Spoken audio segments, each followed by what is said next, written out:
सबसे पहले मीरा जी का बहुत बहुत शुक्रिया। उन्हीं का इनिशिएटिव है ये कोरोना चर्चा।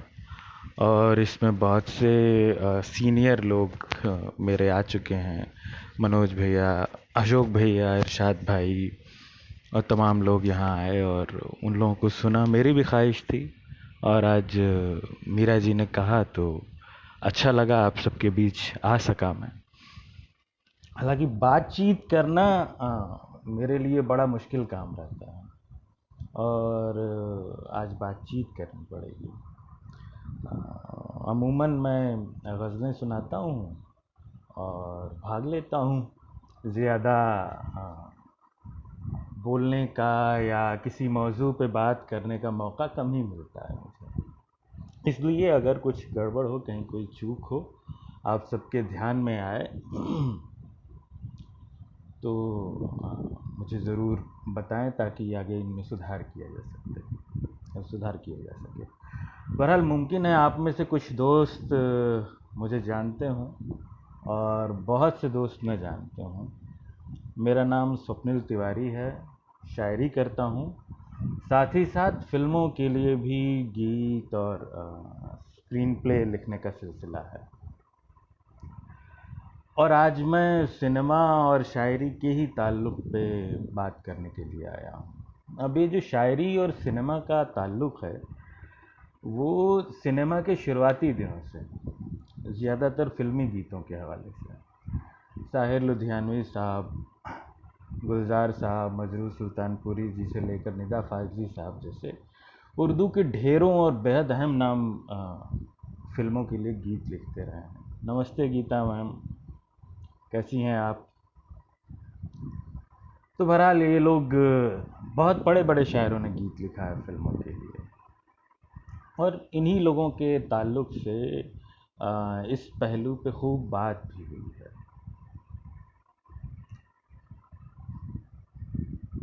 लेकिन फिल्मों की कहानी में शायरी ने फिल्मों की कहानी में शायरी ने ख़ास तौर से गज़ल ने कहाँ कहाँ दखलंदाजी की है, इस पहलू पे बहुत कम बात हुई, जहाँ तक मैंने देखा है। अच्छा, मैं माइक और करीब ले आने की कोशिश करता हूँ। जी विनय जी, अब मेरे ख्याल से बेहतर है। मुझे अपना फ़ोन भी ज़रा नज़दीक लाना पड़ेगा। 1954 में ही मिर्ज़ा गालिब पे फिल्म बन गई थी। उस वक्त के कई बड़े नाम उस फिल्म का हिस्सा थे। सोहराब मोदी साहब ने जो है वो फिल्म डायरेक्ट की थी। भारत भूषण साहब ने उसमें लीड कैरेक्टर किया था और सुरैया साहिबा उस फिल्म में उनकी माशूक़ा बनी थी। अब गालिब गज़ल के शायर थे, गालिब की ज़िंदगी गज़ल से भरी थी, उनके आसपास का माहौल ऐसा ही था। उनके हमअसरों में बहादुर शाह ज़फ़र थे, मोमिन ख़ां मोमिन थे, ज़फ़र साहब के उस्ताद ज़ौक़ साहब थे, तमाम बड़े बड़े लोग थे। और ऐसी फिल्म शुरुआत में ही बन गई, फिर भी गज़ल कहानी का हिस्सा मेन स्ट्रीम में उस तरह से नहीं बन पाई जिस तरह से बनना चाहिए था, ऐसा मुझे लगता है। कहानी का, गीतों में तो बहुत एक से एक गीत गज़लें गाई गई हैं फिल्मों में। उमराव जान है, पाकीज़ा है, तमाम फिल्में हैं। बहरहाल गालिब जो हैं गज़ल के शायर थे और उर्दू शायरी की मकबूलियत का बहुत बड़ा क्रेडिट गज़ल को ही जाता है। नज़में गज़लों की तुलना में कम कही भी जाती हैं और किसी वजह से उतनी पॉपुलर भी नहीं हैं। और कहीं कहीं तो गज़ल कहने वाले शायरों और नज़में कहने वाले शायरों में अच्छी खासी ठनाठनी भी है। और ये जो गज़लों के शायरों का और नज़मों के शायरों का जो झगड़ा है वो ज़्यादातर बंदिशों को लेकर के है कि गज़ल में क़ैद बहुत है। बहर है यानी मीटर है, काफ़िया है, रदीफ़ है, तमाम चीज़ें हैं। नज़मों में कम से कम काफ़िए और रदीफ़ से आज़ादी मिल जाती है। और कहीं कहीं हम मीटर में भी छूट ले लेते हैं। जी इरशाद भाई, मंटो की लिखी हुई थी। इरशाद भाई आ चुके हैं और मेरे बड़े भी हैं और राजपाल से प्रकाशित शायर भी हैं। स्वागत है। तो बहरहाल ये जो झगड़ा है गज़ल के शायर का और नज़्म के शायर का। मनोज सर नमस्ते, कैसे हैं? पूजा आ गई हैं। तो हाँ, गज़लों के शायरों, गज़ल और नज़्म का ये जो झगड़ा है, यही सुनील दत्त और मीना कुमारी की एक फिल्म है, उसका नाम ही है गज़ल। उसमें बड़ा की रोल प्ले करता है ये झगड़ा। सुनील दत्त का जो किरदार है वो एक शायर का है, एक मैगजीन के एडिटर का है। वो शायरी के व्याकरण को पुराना और दकियानूसी समझता है। काफिया, रदीफ वगैरह का नाम तो मतलब ऐसे लेता है जैसे दुनिया में जितनी दिक्कतें हैं, परेशानियां हैं, वो इसी के चलते हैं। मतलब गज़ल से दुश्मनी का मामला उस कैरेक्टर का ऐसा है कि वो अपने मैगजीन, अपने रिसाले में भी गज़लों को छापने से इनकार कर देता है। फिर उसे इनविटेशन मिलता है एक मुशायरे का, तरही मुशायरे का। अब तरही मुशायरा ऐसा होता है कि तरह का मतलब होता है नींव या बुनियाद। उसमें शायरों को अ, एक मिसरा, एक पंक्ति दी जाती है, उसी को बेस बनाकर यानी नींव बना करके तमाम शायर, तमाम दूसरे शायर अपनी अपनी गज़लें कहते हैं। तो इस तरह ही मुशायरे के लिए जो मिसरा तय किया गया था, जो पंक्ति तय की गई थी, वो थी नगमा ओ शेर की सौगात किसे पेश करूं। बहुत से लोगों ने ये गाना भी सुना होगा, बहुत मशहूर गाना है। बहुत हाँ, तो तरही मुशायरे में ये मिसरा तय किया गया उस तरही मुशायरे में। अब जब इसे लगा कि यार इस मुशायरे में जाने की ये शर्त है कि गज़ल कही जाए, काफ़िए और रदीफ़ निभाए जाएं, तो वो ये इस पाबंदी को मानने से इनकार कर देता है, उस मुशायरे की इनविटेशन एक्सेप्ट नहीं करता है। लेकिन सिचुएशन कुछ ऐसी बनती है कि उस किरदार की जो लव इंटरेस्ट है, जिसे मीना कुमारी साहिबा ने निभाया है, वो भी उस मुशायरे में आने वाली है।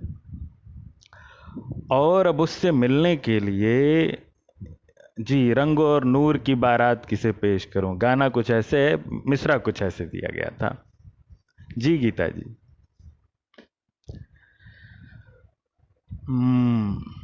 हाँ, तो मीना कुमारी से मिलने के लिए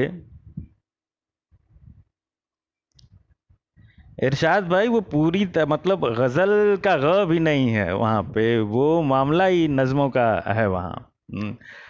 और बड़े बड़े मज़े की बात है, बड़े आगे की जो घटनाक्रम है फिल्म के बड़े मज़े के हैं।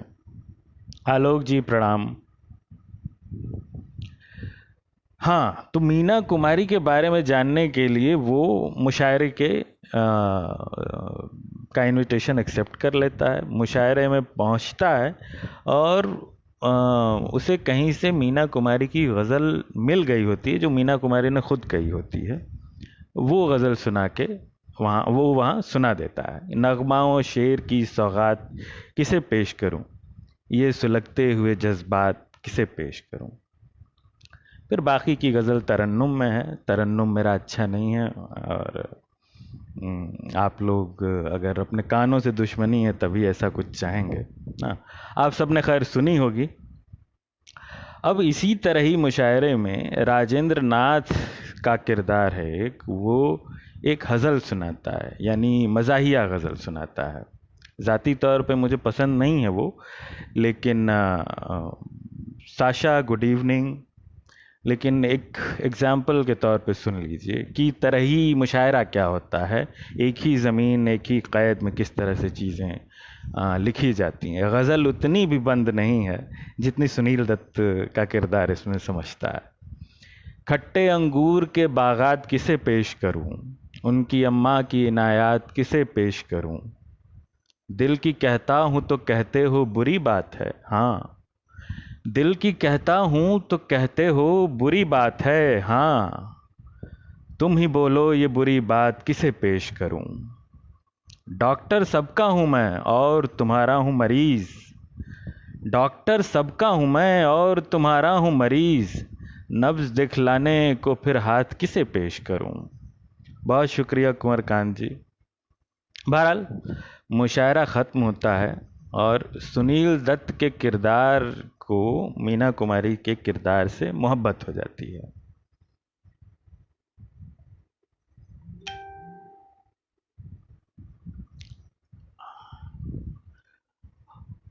और वो गीत गाने लगता है। रदीफ, काफिए, मीटर, बहर सबसे सजा धजा एक गीत। एक रेबल, एक विद्रोही जब मोहब्बत में पड़ता है तो वो तमाम आज़ादियों को छोड़ करके अपनी क्रिएटिविटी की तमाम आज़ादियों को छोड़ के गज़ल के कायदे की तरफ भागता है। उस लय की तरफ भागता है जो गज़ल का हिस्सा है। उस नगमगी की तरफ भागता है जो गज़ल का हिस्सा है। इस तरह से गज़ल इस पूरी कहानी का ज़रूरी हिस्सा बनती है और फिल्म के नाम को भी वाज़े करती है। कहानी में अगर प्रोटैगनिस्ट शायर हो तो अपने आप माहौल शायराना हो जाता है। गज़ल फिल्म का हिस्सा बन जाती है। हाँ, प्यासा भी ऐसी ही फिल्म थी, आप सबने देखी होगी, मुझे यकीन है इसका। शायर साहब तो मूलतः तो वो नज़्मों के शायर थे, लेकिन जब जब गज़ल की तरफ आए उन्होंने गज़ल में भी कमाल का काम किया है। अभी के संदर्भ में लाइक चैलेंज, ये विनय जी का चैलेंज मुझे समझ नहीं आया। बहरहाल मैं प्यासा की बात कर रहा था। हम्म तो जब जब शायर साहब गज़ल की तरफ आए, गज़ल में भी उनका वैसा ही उसी चाबुकदस्ती से काम लिया उन्होंने। बहुत कमाल कमाल के शेर। प्यासा में तमाम नज़में हैं उनकी और गज़लें और उनके शेर भी इसका हिस्सा रहे हैं। और इसमें जो नज़में हैं या जो गज़लें हैं वो जो गाई गई हैं वो तो अपनी जगह हैं। जो बीच बीच में कहानी का हिस्सा बन के चीज़ें आती हैं वो न सिर्फ गुरदत्त के किरदार को एक्सप्लोर करती हैं बल्कि उसके आसपास का जो माहौल है, जो टाइम स्पेस है उनके आसपास का, उसको भी एक्सप्लोर करती हैं। कुछ गज़लें, कुछ शेर, कुछ अलग अकेले मुतफर्रिक अशार भी हैं, वो सुन लीजिए।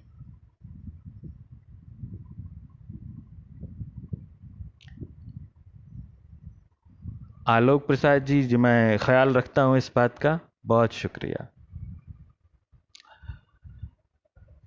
जब हम चलें तो साया भी अपना न साथ दे।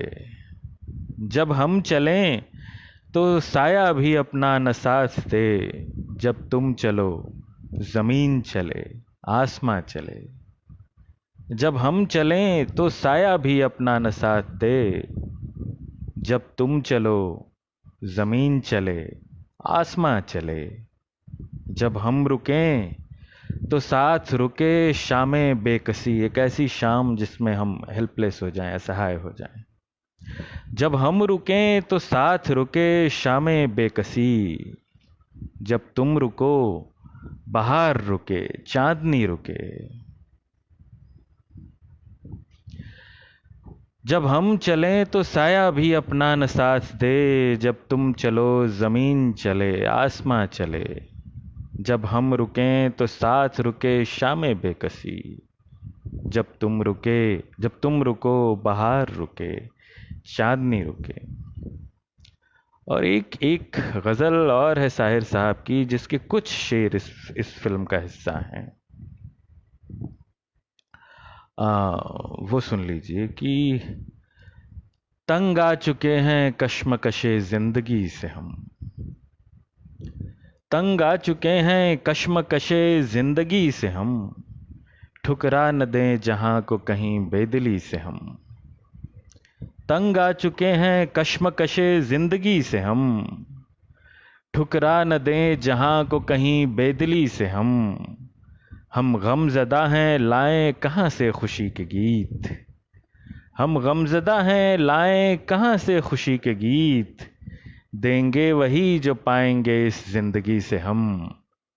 हम गमज़दा हैं लाएं कहां से खुशी के गीत। देंगे वही जो पाएंगे इस जिंदगी से हम। उभरेंगे एक बार अभी दिल के वलवले। इच्छा शक्ति। उभरेंगे एक बार अभी दिल के वलवले। माना के दब गए हैं गमे जिंदगी से हम। उभरेंगे एक बार अभी दिल के वलवले। माना के दब गए हैं गमे जिंदगी से हम। लो आज हमने तोड़ दिया रिश्ताए उम्मीद। लो आज हमने तोड़ दिया रिश्ताए उम्मीद। लो अब कभी गिला न करेंगे किसी से हम। और कुछ आगे के शेर जो फिल्म में नहीं है वो आप मुझसे सुन लीजिए। अगर जिंदगी में मिल गए फिर इत्तेफाक से। अगर जिंदगी में मिल गए फिर इत्तेफाक से। पूछेंगे अपना हाल तेरी बेबसी से हम। अगर जिंदगी में मिल गए फिर इत्तेफाक से। पूछेंगे अपना हाल तेरी बेबसी से हम।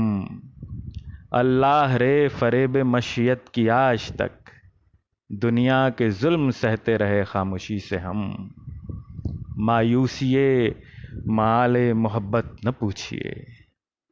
मायूसिए माले मोहब्बत न पूछिए। अपनों से पेश आए हैं बेगानगी से हम। दो शेर एक जगह और सुनने को मिलते हैं। और जो गुरुदत्त का कैरेक्टर है, विजय नाम है मुझे जहाँ तक याद आ रहा है, शायर है। वो शराब में डूबा रहता है। जाहिर है कि शराब पे कुछ शेर ज़रूर होंगे, सो वो हाजिर हैं। गम इस कदर बढ़े कि मैं घबरा के पी गया।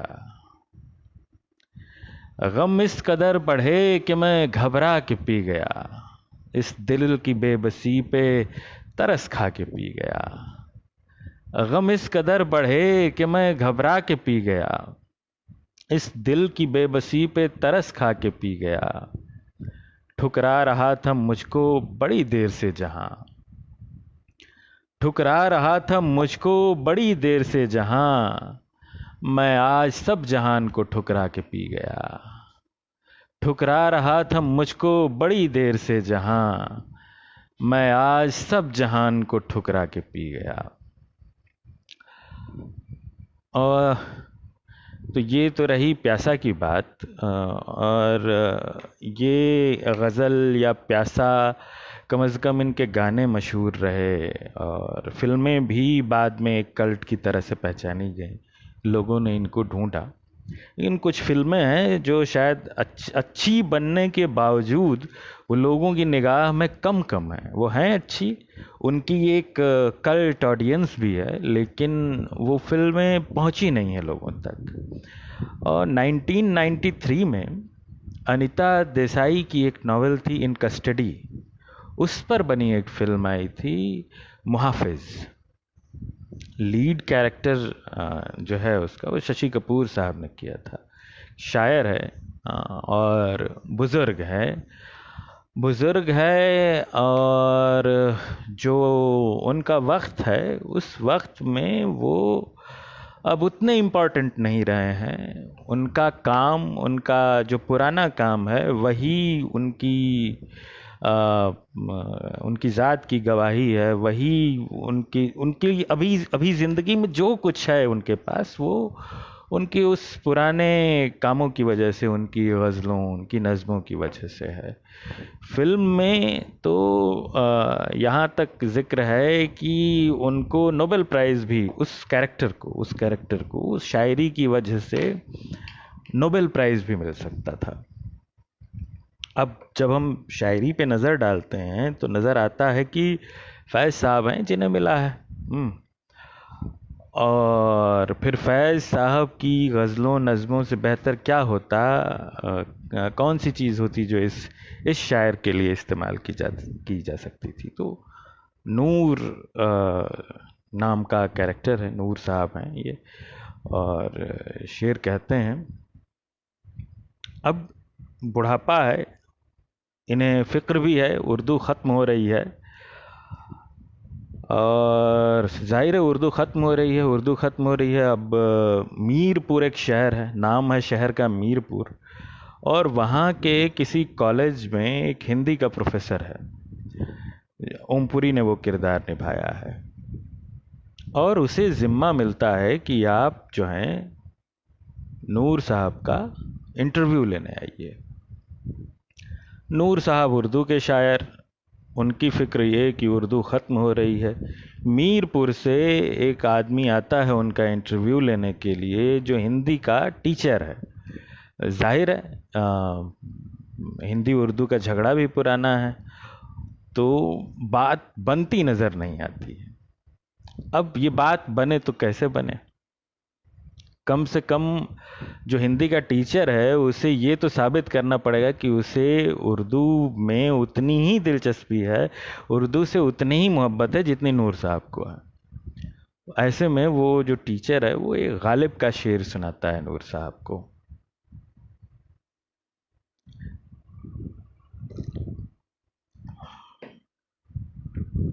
शेर सुनिए। ना करदा गुनाहों की भी हसरत की मिले दाद, ना करदा गुनाहों की भी हसरत की मिले दाद, या रब अगर इन करदा गुनाहों की सज़ा है। मतलब ये कि अगर ये गुनाह जो मैं कर रहा हूँ या जो गुनाह मैंने किए हैं उनकी अगर सज़ा मिलती है, तो वो गुनाह जिनकी सिर्फ मैंने हसरत की, जिनको सिर्फ मैंने करना चाहा और किया नहीं, उनकी दाद भी मिलनी चाहिए। बात तो जायज़ है। बहरहाल उसके बाद वो शायर को उसी के शेर सुनाते हैं। कितना अच्छा होता है अगर शायर को कोई सामने आके उसी के शेर सुनाने लगे, ये तो सोने पे सुहागा है। शायर अपने आप खुश हो जाते हैं, कवि अपने आप खुश हो जाते हैं। तो वो जो शेर कुछ सुनाता है वो कुछ यूं है कि एक कलम हूं मैं तराशा था जिसे तलवार ने, एक कलम हूं मैं तराशा था जिसे तलवार ने, चाहिए मुझको सियाही जिंदगी के खून की, सुर्ख भी हैं खुश्क भी होते हैं ये अब्रे शफक। शफक कहते हैं जो शाम और सुबह की लालिमा होती है आकाश में उसको, और अब्र यानी बादल। सुर्ख भी हैं खुश्क भी होते हैं वो अब्रे शफक, ये घटा देखो फलक पर तीरगी के खून की।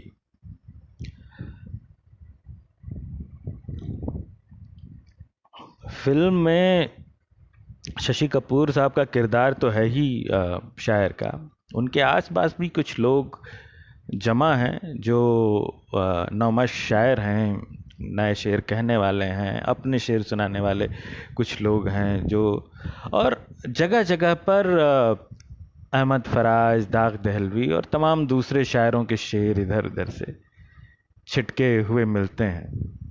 दाग साहब का एक बड़ा चुटीला शेर सुनने को मिलता है फिल्म में। दी मुअज्जिन ने, मुअज्जिन अजान देने वाला, और शबे वस्ल मिलन की रात। दी मुअज्जिन ने शबे वस्ल अज़ां पिछले पहर, दी मुअज्जिन ने शबे वस्ल अज़ां पिछले पहर, हाय कमबख्त को किस वक्त खुदा याद आया। दी मुअज्जिन ने शबे वस्ल अज़ां पिछले पहर, हाय कमबख्त को किस वक्त खुदा याद आया। फैज़ साहब की ये गज़ल है जिसका एक मतला इस फिल्म में सुनने को मिलता है। वो गज़ल भी मुझे बेहद अजीज़ है, वो सुन लीजिए। गज़ल अगर आप फिल्म देखेंगे तो शायद उसमें सुनने को ना मिले, लेकिन मैं चाहता हूँ कि आप सब सुने, मुझे बहुत पसंद है। हम परवरिश लौहो कलम करते रहेंगे, कागज़ कलम की परवरिश। हम परवरिश लौहो कलम करते रहेंगे, जो दिल पे गुजरती है रकम करते रहेंगे, दर्ज करते रहेंगे, लिखते रहेंगे। हम परवरिशे लौहो कलम करते रहेंगे, जो दिल पे गुजरती है रकम करते रहेंगे। हाँ, तलखी अय्याम अभी और बढ़ेगी। रात और दिन यानी समय की कटुता। फिल्म का नाम है मुहाफिज। इन कस्टडी दोनों के नाम से अवेलेबल है। हाँ, तलखी अय्याम अभी और बढ़ेगी, समय की कटुता। हाँ, तलखी अय्याम अभी और बढ़ेगी। हाँ, अहले सितम मश्क सितम करते रहेंगे। सितम करने वाले लोग मश्क सितम यानी सितम की करने की प्रैक्टिस। हाँ, तलखी अय्याम अभी और बढ़ेगी। हाँ, अहले सितम मश्क सितम करते रहेंगे। मंजूर ये तलखी ये सितम हमको गवारा, मंजूर ये तलखी ये सितम हमको गवारा। दम है तो मुदावाए अलम करते रहेंगे। जब तक सीने में जान है, दम है, तब तक दुखों का इलाज करते रहेंगे हम। मंजूर ये तलखी ये सितम हमको गवारा, दम है तो मुदावाए अलम करते रहेंगे। मैं खाना सलामत है, मैं खाना सलामत है तो हम सुर्खी मैं से, मैं खाना सलामत है तो हम सुर्खी मैं से, शराब की लाली से। एक कमाल है। मैं खाना सलामत है तो हम सुर्खी मैं से, तज़यीन दरो बामे हरम करते रहेंगे। मस्जिद के दरो दीवार की सजावट हम करते रहेंगे। अगर मैं खाना सलामत है तो हम उस शराब की सुर्खी से, लाली से मस्जिदों के दरो दीवार को सजाते रहेंगे। कमाल है। बाकी है लहू दिल में तो हर अश्क से पैदा, बाकी है लहू दिल में तो हर अश्क से पैदा, रंगे लबो रुखसारे सनम करते रहेंगे। एक तर्ज तगाफुल है सो वो उनको मुबारक। इग्नोर करने की अदा, नज़रअंदाज करने की एक अदा। एक तर्ज तगाफुल है सो वो उनको मुबारक, एक अर्ज तमन्ना है सो हम करते रहेंगे। एक तर्ज तगाफुल है सो वो उनको मुबारक, एक अर्ज तमन्ना है सो हम करते रहेंगे। पूरी फिल्म में फैज साहब की गज़लें और नज़में जो हैं गूंजती रहती हैं। अब तक देखी नहीं है तो देख डालिए। उर्दू शायरी के इर्द गिर्द इतने रियलिस्टिक तरीके से किसी शायर के इर्द गिर्द मेरे ख्याल से फिल्म तो नहीं बनी है कोई। अलबत्ता गुलजार साहब ने जो मिर्ज़ा गालिब बनाई है उसमें ज़रूर बहुत लुत्फ़ आता है। लेकिन ये फिल्म बहुत अलग है, ज़रूर देखिए। तो खैर, ये तो कुछ ऐसी फिल्में हैं जो अच्छी हैं, पसंद हैं, और जिनमें गज़ल और शायर दोनों के किरदार के साथ इंसाफ हुआ है। जिम्मेदारी से काम किया है डायरेक्टर्स ने। कुछ फिल्में ऐसी भी हैं जिससे निराशा हुई है। अभी प्रखर ने ऊपर कमेंट किया था कि उर्दू शायरी में अजय देवगन का योगदान भी कम नहीं है ना। तो 90s में एक और फिल्म आई थी साजन। फिल्म के गाने भी हिट थे, फिल्म भी बहुत हिट हुई थी। संजय दत्त का किरदार जो है सागर के नाम से शायरी करता है। जब देखी थी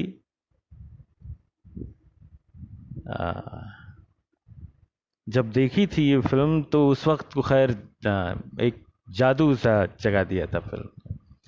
गलती ये हुई कि बाद में कभी दोबारा भी देख ली। फिल्म में तमाम कपलेट्स ऐसे हैं जो बस एक ख़ास अदा में पढ़े गए हैं, और उसकी वजह से आम लोगों को जो गज़ल का व्याकरण या उसके तौर तरीक़ों से नावाकिफ़ हैं उनको वो अपने आप में शेर होने का या गज़ल होने का वहम देती हैं, ये देते हैं ये कपलेट्स। खैर, किसी तरह से उस फिल्म में एक जो एक शेर जानिसार अख्तर साहब का एक मतला सुनने में आता है। आहट सी कोई आए तो लगता है कि तुम हो।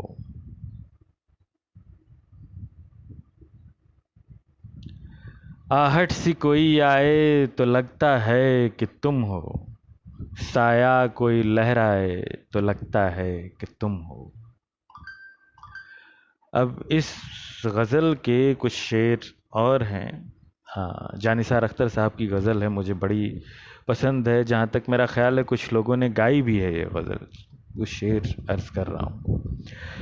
जब शाख कोई हाथ लगाते ही चमन में, जब शाख कोई हाथ लगाते ही चमन में शर्माए लचक जाए तो लगता है कि तुम हो।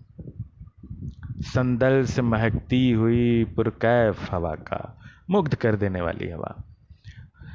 संदल से महकती हुई पुरकैफ हवा का झोंका कोई टकराए तो लगता है कि तुम हो। ओढ़े हुए तारों की चमकती हुई चादर, ओढ़े हुए तारों की चमकती हुई चादर नद्दी कोई बल खाए तो लगता है कि तुम हो। जब रात गए कोई किरण मेरे बराबर, जब रात गए कोई किरण मेरे बराबर चुपचाप सी सो जाए तो लगता है कि तुम हो। साजन की तरह से और भी फिल्में हैं, मसलन ऋषि कपूर की एक फिल्म आई थी, ये इश्क नहीं आसान। टाइटल तो गालिब के शेर से ले लिया है, लेकिन इतनी ही बस टाइटल भर ही शायराना है ये फिल्म। फिल्म में ऋषि कपूर का किरदार आर्किटेक्ट से शायर बन जाता है। ये घटना 1983 में घटी थी। हमारे समय में तो घट रही है। हम तमाम लोग, जैसे मैंने बायोटेक किया, बायोटेक करने के बाद मैं शायरी करने लगा, तो ऐसा ही कुछ हुआ। लेकिन ऐसा नहीं हुआ कि अभी मैं आर्किटेक्ट हूँ, अगले पल मैंने जो गज़ल कही वो एकदम परफेक्ट हो गई हो। इस फिल्म में ऐसा हो गया था कि ऋषि कपूर का किरदार आर्किटेक्ट टर्न्ड शायर का है। एक मुशायरे की सीन में, मुशायरे का सीन है, उसमें उससे गज़ल गुम हो जाती है, तो वो गज़ल जो उसने अपने दोस्त से मांगी थी, जो बाकायदा शायर है, और गज़ल सुना के वो लोगों को इम्प्रेस करना चाहता है, लेकिन गज़ल गुम हो जाती है, तो फिलबदी एक्सटेम्पोर वो एक गीत सुनाता है। गीत सुनाता है, मुशायरा एकदम वाह वाह कर उठता है, तालियां बजने लगती हैं। तमाम लोग उस गीत को गज़ल कहते हैं। उस फिल्म में जो उसका दोस्त है वो भी उसे गज़ल कहता है। और अगले दिन ये होता है कि वो गज़ल पूरे देश भर के रिसालों में और तमाम जगहों पे वो छप जाती है, और वो रातों रात मशहूर हो जाता है। बस बात ये है कि वो जो कुछ भी चीज़ थी वो गज़ल नहीं थी। बहुत सारी ऐसी फिल्में हैं जिनमें सामने बस एक इंस्पिरेशन आ जाए तो कैरेक्टर की ज़बान से शेर छूट जाते हैं, ऐसे ही निकल जाते हैं। मिसाल के लिए सरफरोश में और फना में आमिर खान जो कपलेट्स पढ़ते हैं। अभी प्रखर ने जिक्र किया था अजय देवगन का दिल जले और दीवाने वगैरह में अजय देवगन ने जो कुछ भी सुनाया है वो शेर नहीं है, वो गज़ल का हिस्सा नहीं है। गज़ल और शायरी के ताल्लुक से बेशुमार वहम हैं जो इन फिल्मों के थ्रू फैले हैं कि भाई ये शायरी है। एक ख़ास अदा में अगर किसी चीज़ को पढ़ दीजिए तो उसे शेर कहने लगते हैं। इनफैक्ट मैं जब छोटा था उस वक्त मुझे याद है गांव में या छोटे छोटे शहरों में जहाँ जहाँ मैं रहा हूँ, अगर कोई ऐसा गीत बज रहा है जिसमें थोड़ा दर्द है तो लोग उसे अपने आप कह देते थे कि ये गज़ल है। उन्हें इतने भोले भाले लोग थे। तो वो ये सारे वहम, ये तमाम वहम जो हैं इस तरह से फिल्मों के थ्रू फैले हैं। और इसकी इसकी वजह यही है कि वो संजीदगी जो गज़ल के डायरेक्टर में थी, या प्यासा के डायरेक्टर में थी, या इन कस्टडी के डायरेक्टर में थी, वो संजीदगी इन लोगों में नहीं थी। ना अपनी फिल्म को लेके, ना गज़ल को लेके, ना शायरी को लेके।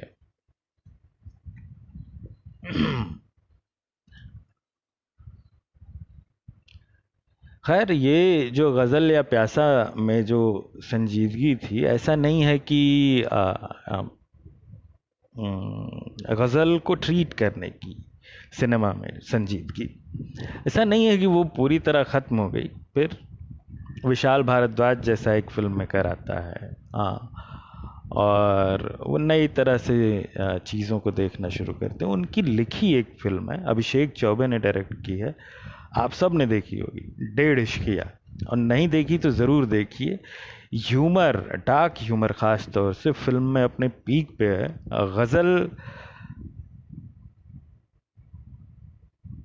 गज़ल जो है इस फिल्म में एक तरह से मेन कैरेक्टर के रूप में है। जो इनके दो कैरेक्टर्स हैं मेन, बब्बन और खालू। खालू का कैरेक्टर नसीर साहब ने प्ले किया है, बब्बन का कैरेक्टर अरशद वारसी ने। ये दोनों कहीं से भाग के मजीदाबाद पहुँचे हैं, और मजीदाबाद की जो बेगम हैं, बेगम, वो एक मुशायरा करवा रही हैं। अब वो मुशायरा कम है, वो स्वयंवर ज़्यादा है। वो यूं कि उन्होंने ये तय किया है कि इस मुशायरे में जो जीतेगा, जो शख्स भी जीतेगा, उससे वो शादी करेंगी, निकाह करेंगी। बहुत सारे शायर हमारे उर्दू मुशायरों के, उर्दू के मंचों के बहुत सारे शायरों की झलकियाँ आपको इस फिल्म में दिखेंगी। नवाज़ देवबंदी हैं, मंजर भोपाली हैं, अनवर जलालपुरी साहब जो निज़ामत करते रहे हैं, गुज़र गए अब तो। सैकड़ों मुशायरों की निज़ामत की उन्होंने, वो भी नज़र आते हैं फिल्म में। अब मुशायरे में जो मेन कंपटीशन है वो खालू और शहर के एमएलए के बीच में। शहर के एमएलए ने तो बाकायदा एक शायर को किडनैप कर लिया है कि भाई तू मेरे लिए शेर कहेगा। और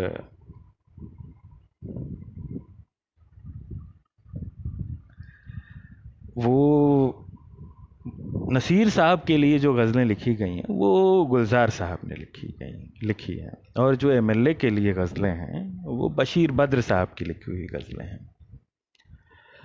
गुलजार साहब की गज़लें हैं वो तो बाकायदा कंपोज हुई हैं और एल्बम का हिस्सा हैं,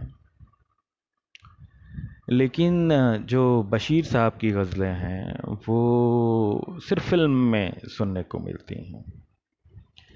एक गज़ल जो मुशायरे में एमएलए पढ़ता है, जो कैरेक्टर विजय राज ने किया है, वो गज़ल मुझे बहुत अजीज़ है।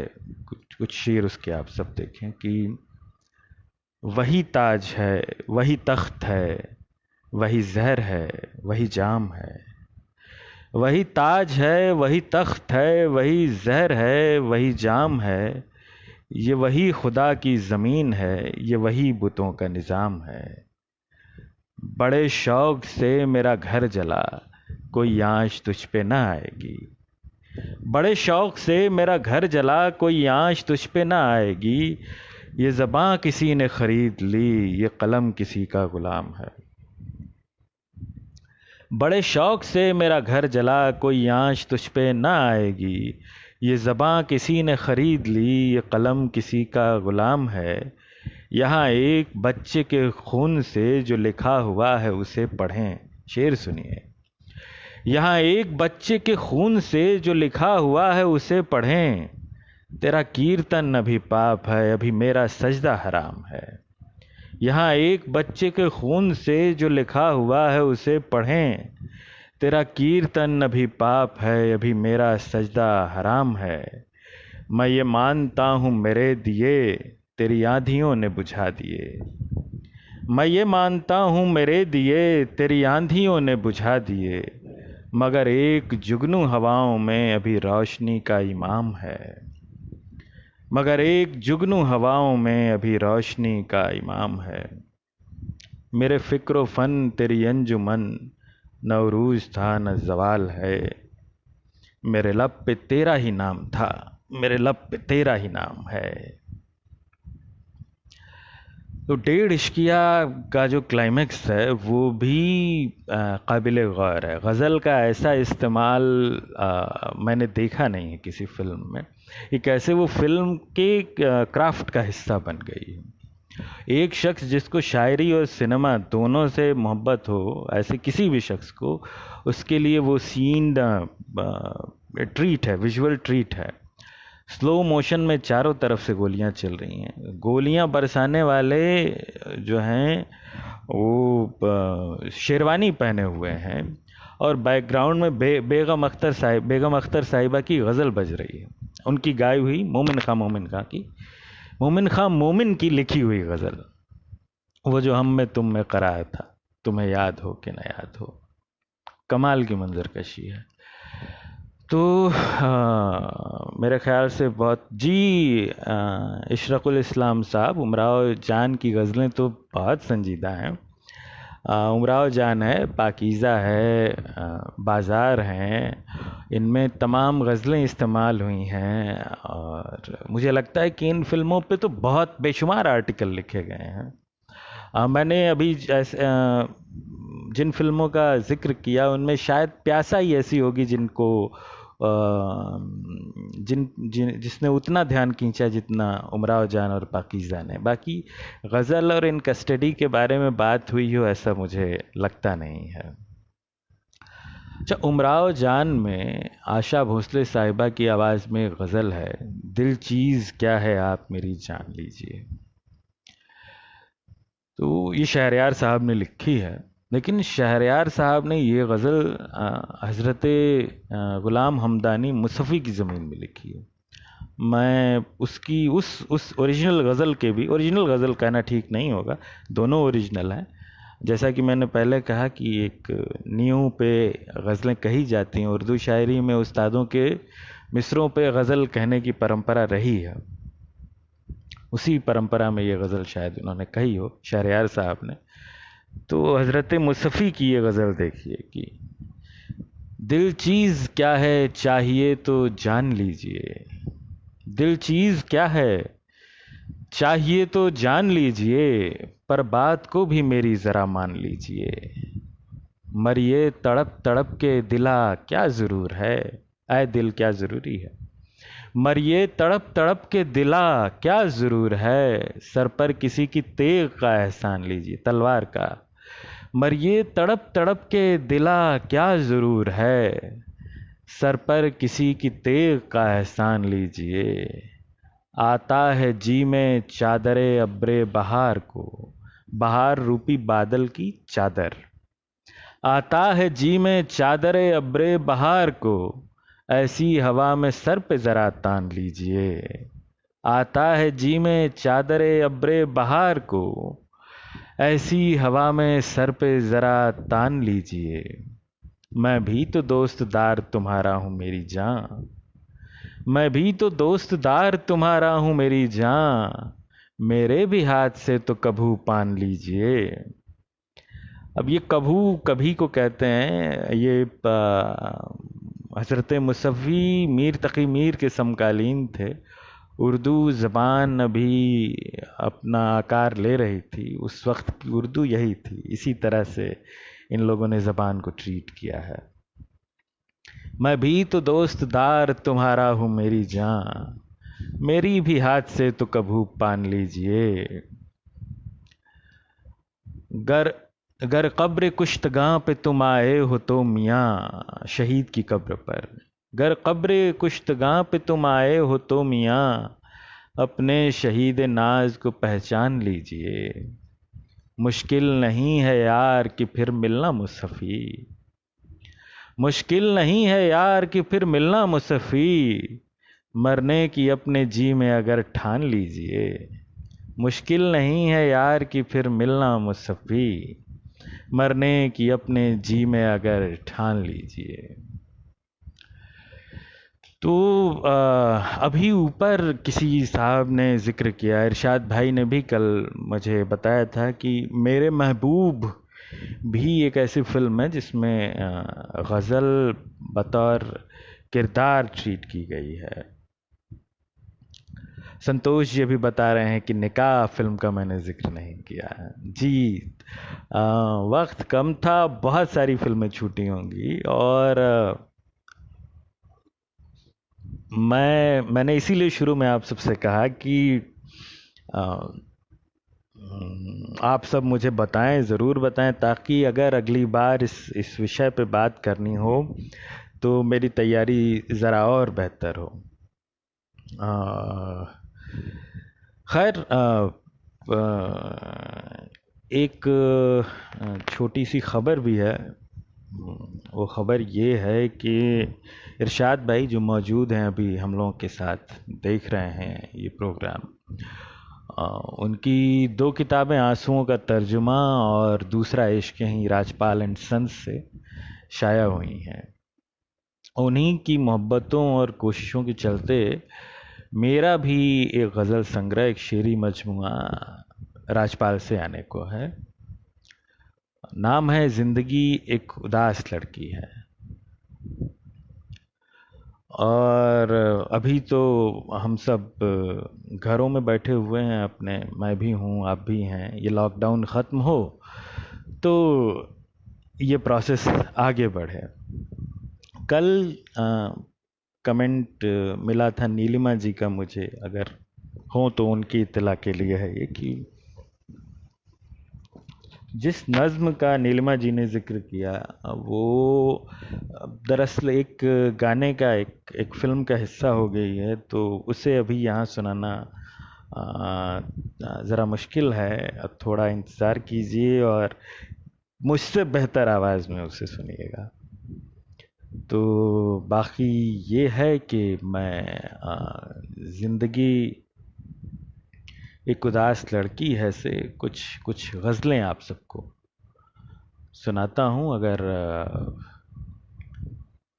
आप सबको बहुत ज़हमत ना हो तो। हेलो सीमा जी, मैं पहले तो मैं कुछ कुछ कमेंट्स देख लूँ। नमस्ते प्रबोध जी।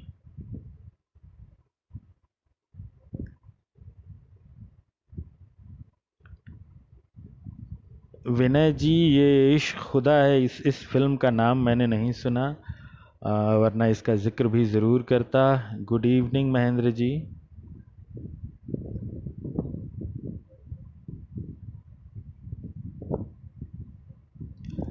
अ,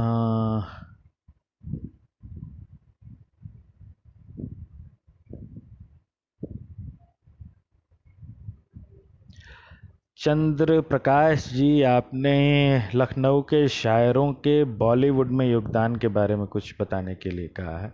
मैं पूरी कोशिश करूंगा कि अगली बार जब आऊं तो इस विषय में मेरे पास कुछ जानकारी मौजूद हो। मैं पूरी कोशिश करूंगा इस पे।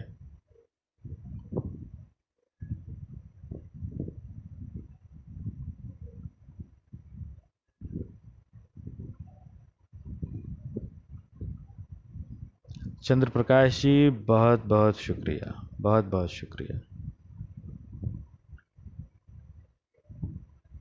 आप तमाम दोस्तों का बहुत जी। लिबास की स्क्रिप्ट मार्केट में मिलती है, फिल्म देखने की मेरी भी ख्वाहिश है। बीच में एक हवा भी बनी थी कि लिबास को रिलीज़ किया जा सकता है, शायद कहीं किसी एक जगह पे स्क्रीनिंग हुई भी थी, लेकिन उसकी डिटेल मुझ तक बहुत देर से पहुंची, मैं जा भी नहीं सका, मैंने मिस कर दिया। गुलजार साहब की फिल्में भी और नज़में भी मुझे बहुत पसंद रही हैं, और इसका बड़ा अफसोस है। लिबास की स्क्रिप्ट पढ़ के तो और जी करता है कि ये फिल्म देखने को मिले।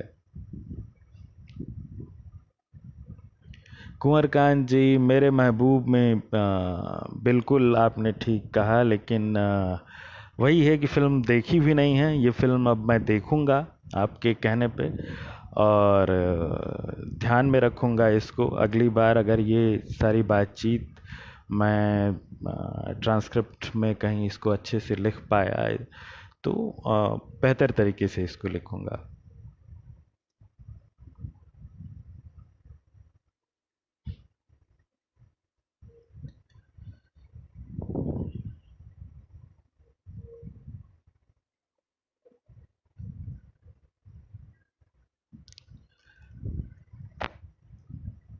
जी साशा साहिबा, ऋतुराज जी नमस्ते, प्रणव, कर्ण, स्वप्निल जी नमस्ते। मैं कुछ अपनी गज़लें सुनाता हूँ जो राजपाल से ही आने वाले मजमूए का मेरे गज़ल संग्रह का हिस्सा हैं। हमारी प्यास एक नदी बनेगी, हमारी प्यास एक नदी बनेगी, फिर उसमें एक जल परी बनेगी। हमारी प्यास एक नदी बनेगी, फिर उसमें एक जल परी बनेगी। अगर दोबारा बनी ये दुनिया, अगर दोबारा बनी ये दुनिया, तो पहले तेरी गली बनेगी। अगर दोबारा बनी ये दुनिया, तो पहले तेरी गली बनेगी। बनेगा इस इंतजार से क्या, बनेगा इस इंतजार से क्या, रुकी हुई घड़ी बनेगी। खुदा बनेगा तो क्या बनेगा, खुदा बनेगा तो क्या बनेगा, जो मैं बना तो खुद ही बनेगी। ये होंठ हव्वा के बन रहे हैं, ईव के, एडम और ईव वाली, आदम और हव्वा वाली हव्वा। ये होंठ हव्वा के बन रहे हैं, इन्हीं पे पहली हंसी बनेगी। ये होंठ हव्वा के बन रहे हैं, इन्हीं पे पहली हंसी बनेगी। और कुछ शेर देखें कि बदल ही दे मफहूम हमारा, अर्थ बदल दे हमारा। बदल ही दे मफहूम हमारा, ऐसे माथा चूम हमारा। बदल ही दे मफहूम हमारा, ऐसे माथा चूम हमारा।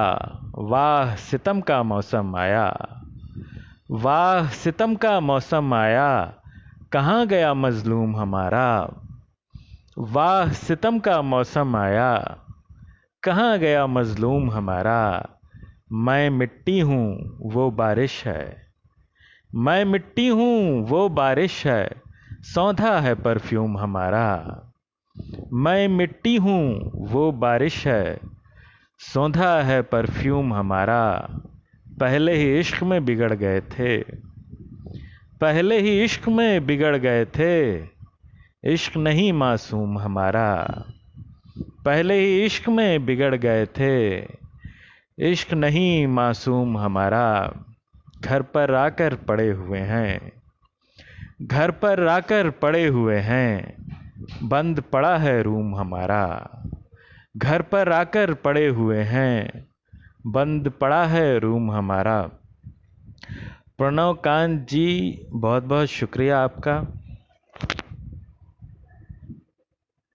कुछ और अशार देखें कि नदी की लय पे खुद को गा रहा हूँ, नदी की लय पे खुद को गा रहा हूँ, मैं गहरे और गहरे जा रहा हूँ।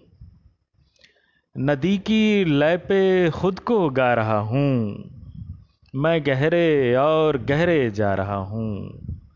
चुरा लो चाँद तुम उस ओर छुपकर, चुरा लो चाँद तुम उस सिम छुपकर, मैं शब को इस तरफ उलझा रहा हूँ। चुरा लो चाँद तुम उस सिम छुपकर, मैं शब को इस तरफ उलझा रहा हूँ।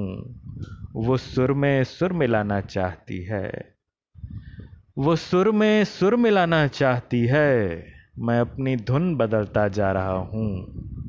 वो सुर में सुर मिलाना चाहती है, मैं अपनी धुन बदलना चाहता हूँ।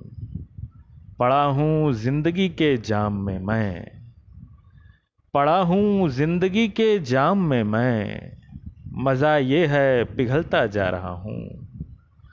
पड़ा हूँ जिंदगी के जाम में मैं, मज़ा ये है पिघलता जा रहा हूँ। यही मौका है खारिज कर दूँ खुद को, यही मौका है खारिज कर दूँ खुद को, मैं अपने आप को दोहरा रहा हूँ।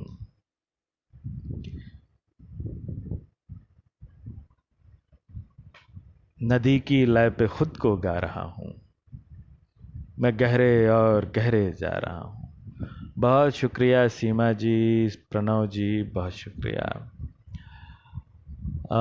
कुछ अशार और सुनने की ज़हमत करें कि टेबल लैंप जला रहता है, टेबल लैंप जला रहता है, कोना एक जगा रहता है, टेबल लैंप जला रहता है, कोना एक जगा रहता है, हर दस्तक बेकार हुई है, हर दस्तक बेकार हुई है, क्या इस घर में खुदा रहता है?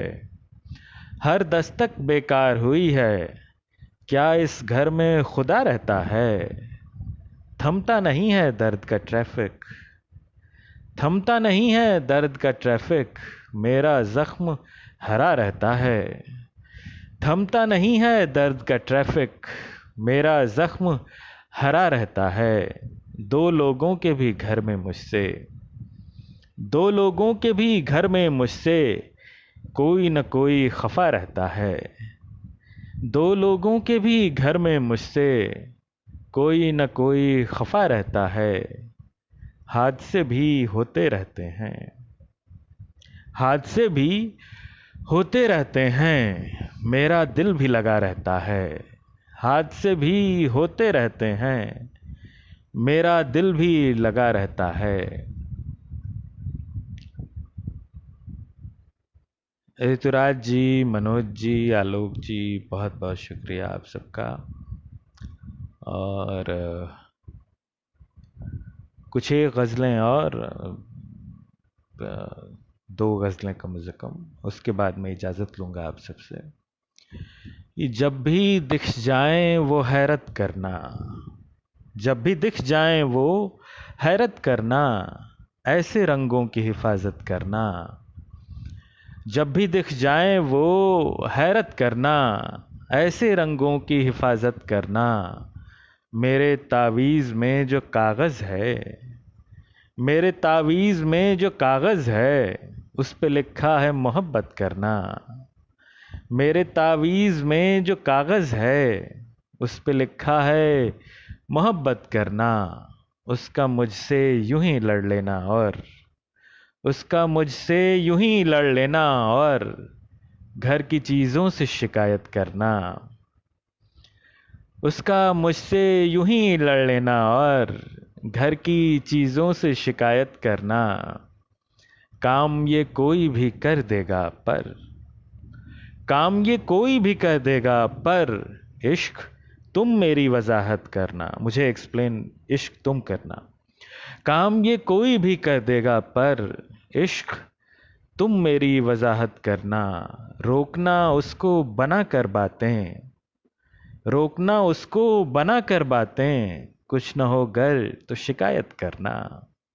रोकना उसको बना कर बातें, कुछ न हो गर तो शिकायत करना। और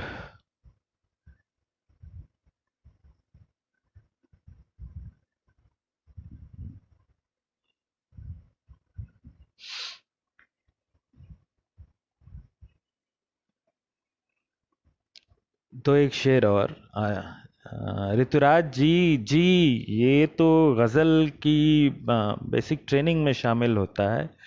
बहर नहीं तो गज़ल नहीं वाला हिसाब किताब है ना? तो वो तो मजबूरी है, वो तो करना ही पड़ेगा। आलोक जी बहुत बहुत शुक्रिया। शुभ संध्या विनय जी।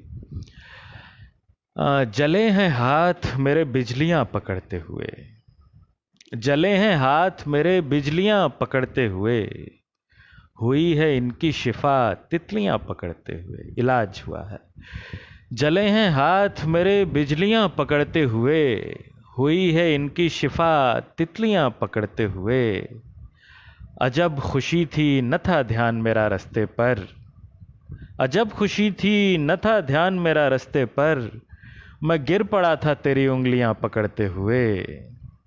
अजब खुशी थी न था ध्यान मेरा रास्ते पर, मैं गिर पड़ा था तेरी उंगलियां पकड़ते हुए। यहीं पे रिश्ता समंदर से मेरा ख़त्म हुआ, यहीं पे रिश्ता समंदर से मेरा ख़त्म हुआ। मुझे ख़जाना मिला मछलियां पकड़ते हुए, यहीं पे रिश्ता समंदर से मेरा ख़त्म हुआ। मुझे ख़जाना मिला मछलियां पकड़ते हुए। इसी पहाड़ पे गुजरी है ज़िंदगी मेरी, इसी पहाड़ पे गुजरी है ज़िंदगी मेरी। कटा है वक्त मेरा बदलियां पकड़ते हुए। इसी पहाड़ पे गुजरी है जिंदगी मेरी, कटा है वक्त मेरा बदलियां पकड़ते हुए। बहुत बहुत शुक्रिया आप सबका। बहुत तकरीबन 1 घंटे आप सबने बर्दाश्त किया।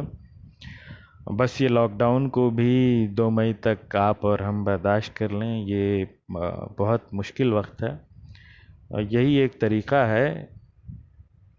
पुरुषोत्तम जी, मेरा नाम स्वप्निल तिवारी है। शायर हूँ फिल्मों में, और फिल्मों में गीत और स्क्रीन प्ले लिखने का सिलसिला है। राजपाल से